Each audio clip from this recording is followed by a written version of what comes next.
Hello, welcome to the channel. So today we're taking a Triumph Speed 400 out for a test ride. Something that I've wanted to do since I saw they were announced. Intrigued me a little bit. Triumph's first foray, I guess, into the smaller CC bike market. So yeah, we'll see how we get on.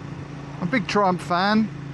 I've ridden and own street triples, Tigers, Daytonas, you name it, we've probably done it, probably have one. Huge fan. So yeah, let's see how this compares. Certainly looks nice, I know that. I think these are built in India by Bajaj, it might be. So you know, some people are saying, oh, is it really a Triumph and stuff? So we're gonna find out. Going to take it out on some country roads, hopefully, see what it's all about. So yeah, so if you're interested, keep watching. So we're just sort of winding our way out of Cheltenham at the moment. I don't really know these roads that well, so yeah, and then we're going to head out onto some country roads and see what this bike's all about. First impressions, really good, easy to ride. Yeah, I've got a little bit of experience with, I mean, I ride all bikes, but with smaller capacity bikes. In fact, last weekend I was riding a Ninja 400, which I guess is a sort of direct comparison for this. It's the same sort of horsepower. This is a single cylinder, that's a twin cylinder, so that might make a difference. But yeah, it's I have got some, you know, some comparisons, so that will be interesting. So I've been riding it for about 10 minutes now. Maybe a bit more than that, 10-15 minutes. I absolutely love it. Oh, what a laugh. What a laugh. Easy to ride. It's not slow, not at all. You can overtake traffic, no problem. Yeah, you have to rev it. But it's a laugh to ride. Yeah, I can't imagine it's going to be much fun on a motorway or a dual carriageway. But on these little roads, yeah, real good. Imagine if there's two of you out and you both have one of these, you'd have a right laugh. Yeah, if you were out on one of these and your mate's out on his, I don't know, V4 Street Fighter or something, then it's not very much fun. But if you're both on the same sort of bike, I think this would be amazing. I'm going to go left here. I sort of know these roads, but I haven't been up here for about 10 years, maybe more than that.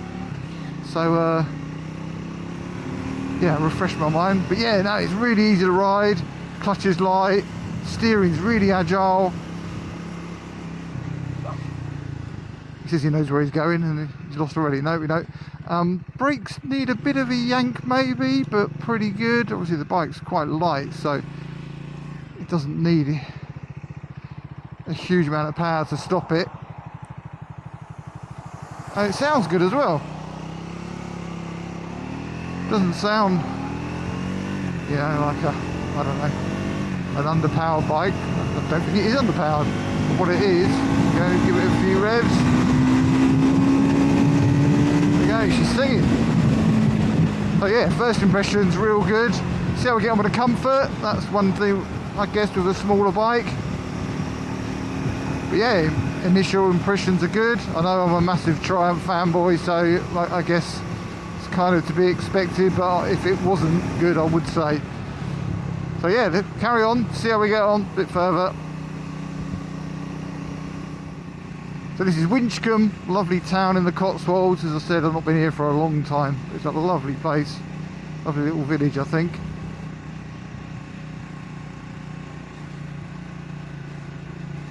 All these houses made of the Cotswold stone look stunning.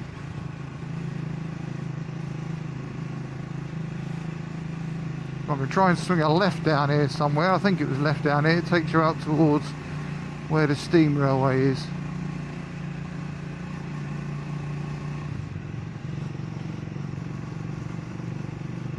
Still loving the bike, still good. Suspension's a little bit bouncy. We'll reserve opinion on that. Depends what we'll try on some different roads. It's probably a bit early to make a judgment on that. This is interesting. what I would say is this bike costs less than £5 grand. 4,999. Unbelievable. I mean, that is an absolute bargain. I'm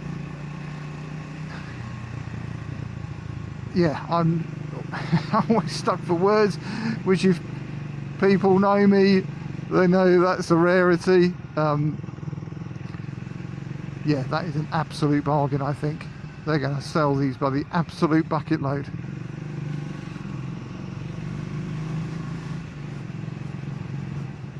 I keep looking down at the speedo. It's actually a nice speedo and dash and that, but I'm getting a bit confused. I think it's just because I'm used to modern sort of digital speedos, so I keep looking at what is the gear indicator and rev counter from the speed, and the big dial I'm assuming is the rev counter, but it's around the other way.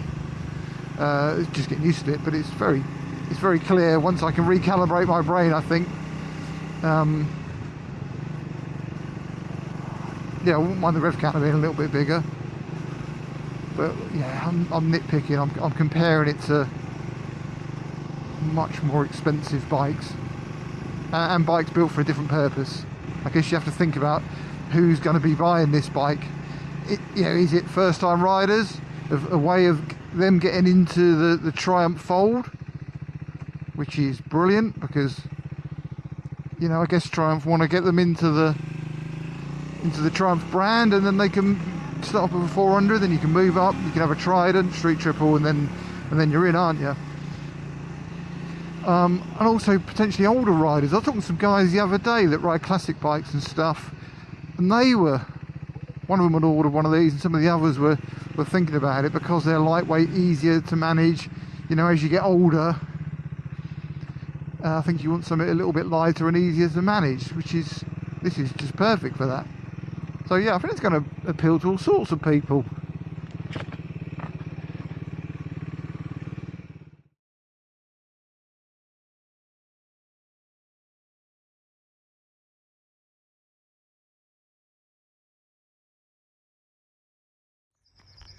So let's have a little look around this fine looking bike.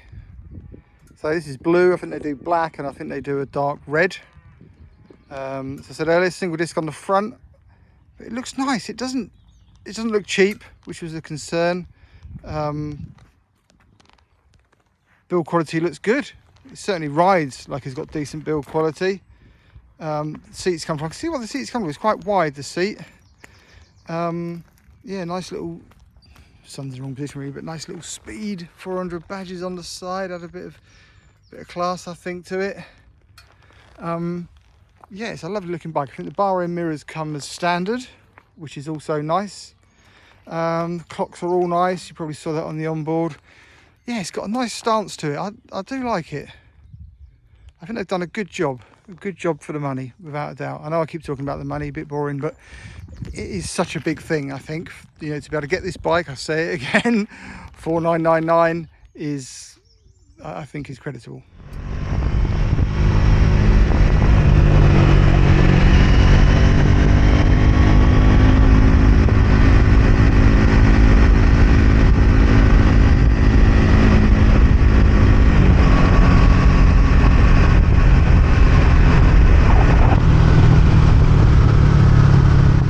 In 6th gear,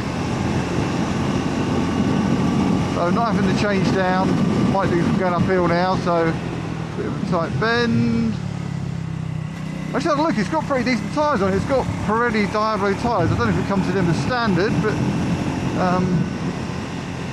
it's quite good for a bike that, I keep going about the price, but a bike that's so cheap.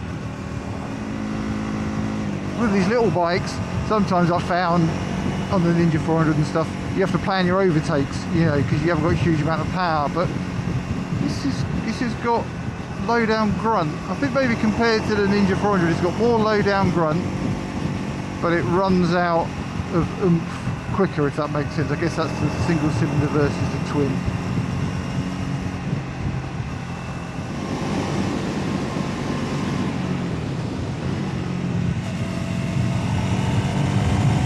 Well, it's a great bit of road. We get a bit of a hustle on now.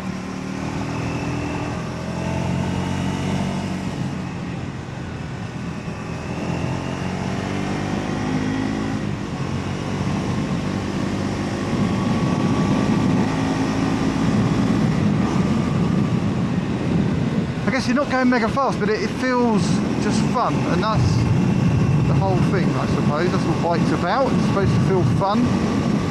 And the problem with bigger bikes, and ride bigger bikes, is you can't rev them. You can't maximise the power because you're doing such ridiculous speeds. You can end up in big trouble if you do that. So these smaller bikes, where you are able to rev them right out and stuff, it feels like you're going quicker than probably what you are. So I guess you get the same thrill, but not at licence losing speed, which is good.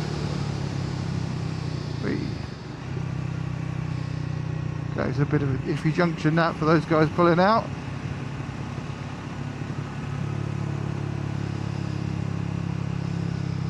I said earlier about the brakes. Yeah, the brakes are pretty good actually. They do need a bit of a tug, but they're fine for what the bike is. It's just got a single disc on the front. I had a look, but they're more than adequate. I think comparing it to the Ninja 400, this feels slightly more agricultural, as in the gearbox is a little bit harder and maybe the transmission. But I'm putting that down to it being a single cylinder. It's not bad, but it's just not quite as smooth. The Ninja 400 is a very, very smooth bike.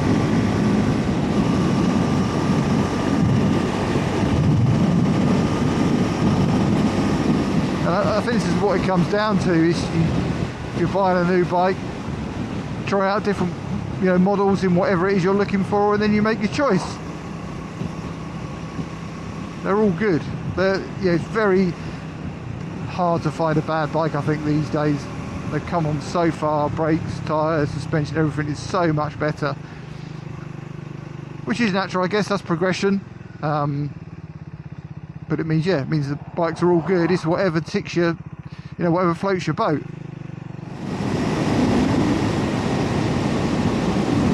Not really getting any vibrations on the bike. A little bit maybe. Nothing through the foot pegs, maybe a tiny bit through the bars. Obviously nothing to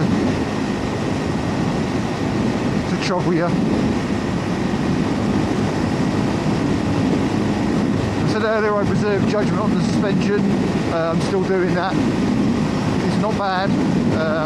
It's not bad, but I will come back to that.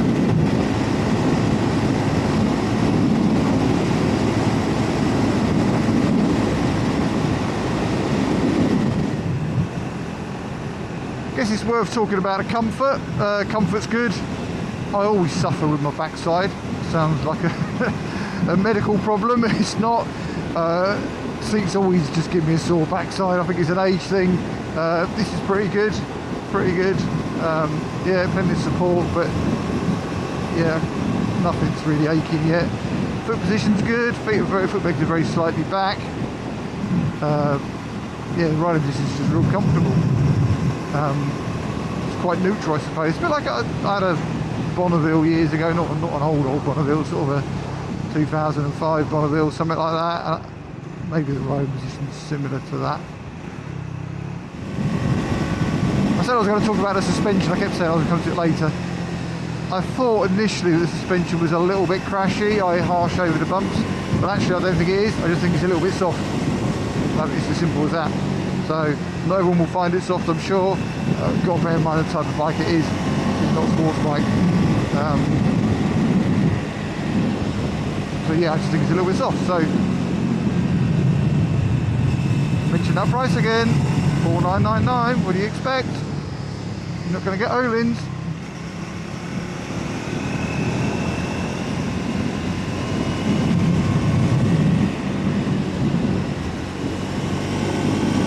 This is the sort of road I think where this bike is at home. Twisty B road. That's this bike's natural habitat. Maybe commuting on it. Definitely commuting on it. Town works fine. It's really light and easy to handle.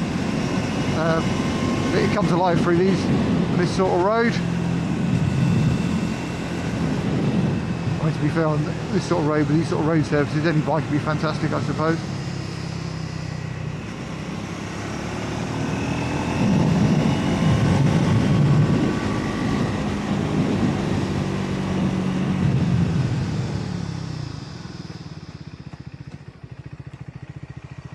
Okay, we had the ABS kicking in there.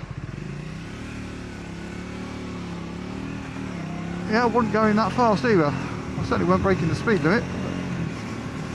Cyclists being overtaken by a lorry, not a great combination. There we go, brakes work. Answers my question around the brakes.